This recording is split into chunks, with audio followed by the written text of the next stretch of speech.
అయితే ఒకటి పాపం అయితే చేసేసాడు, జీవితాంతం ఏదో పాపాలు చేశాడు, ఆఖరి క్షణంలో ఆత్మ సో ఇతను ఎంత పాపాలు చేశాడో దానికి పనిష్మెంట్ ఇచ్చే రకంగా వేరే జన్మను కూడా దొరుకుతుంది. దొరికాక ఎందుకో వాడిలో మార్పు వచ్చింది. ఏదో జన్మలో ఏదో చేసి ఉంటాను, అందుకే ఈ కష్టాలు పడుతున్నానని మార్పు చెంది ఎప్పుడైతే మళ్ళీ భగవంతుని పాదాలు పట్టుకుంటాడో అప్పుడు వరకు స్వామి వారు కేవలం మనం ఏది చేశామో దానికి ఏ ప్రతిఫలం రావాలో అది మనకి ఇస్తూ ఉంటారు. అప్పటి వరకు స్వామివారు మన జీవితాన్ని జోక్యం చేసుకోరు. ఎప్పుడైతే మనం ఆయన పాదాలు పట్టుకుంటామో, స్వామి నేను చేసి ఉంటాను, ఇన్ని కష్టాలు నేను ఇప్పుడు పడుతున్నాను అంటే ఏదో జన్మలో ఖచ్చితంగా ఏదో చేసి ఉంటాను కాబట్టి నాకు ఇది వచ్చింది, ఆ మాత్రం ఇంగితం అయితే నాకు వస్తుంది. కానీ ఇది మరి ఎలాగా, ఇంతకన్నా నేను భరించే స్థితిలో నేను లేను, ఒక మానవుని కదా, ఇంత బాధ అంటే ఇంకా నేను భరించే స్థితిలో లేను అని ఎప్పుడైతే మనం పాదాలు పట్టుకుంటామో అప్పుడు స్వామివారు ఏం చేస్తారంటే ఏ బాధ అయితే మనకి చాలా అనుభవించాల్సింది ఉందో దాన్ని వేరే వేరే వేరే రీతిగా దాన్ని తగ్గించుకుంటూ వస్తారనమాట. ఒకవేళ ఆ బాధ కలగాల్సి వచ్చిన చాలా విచిత్రమైన విషయం ఏంటంటే ఒక దెబ్బ తగిలితే కూడా దానికి నొప్పి పుట్టితే కొంతమందికి దాని నొప్పి చాలా ఎక్కువగా అనిపిస్తుంది, కొంతమందికి దాని నొప్పి చాలా తక్కువగా అనిపిస్తుంది.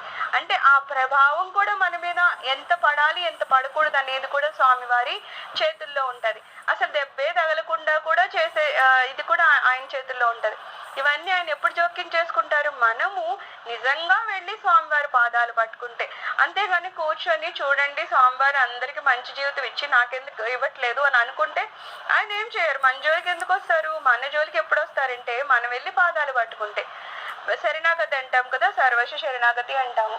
అలాగా స్వామివారు మనకి సగుణాకారంగా మనకి ఆకారంలో కనిపించట్లేదంటే అందుకే కదా గురువులు ఉన్నారు. ఆ పరమాత్ముడే ఒక మానవాకారంలో తయారయ్యి మనకి ఒక గురువుగా మన ముందుకు వస్తారనమాట. అలా ముందుకు వచ్చినప్పుడు వాళ్ళనన్నా కనీసం మనం శరణాగతి చేయాలి.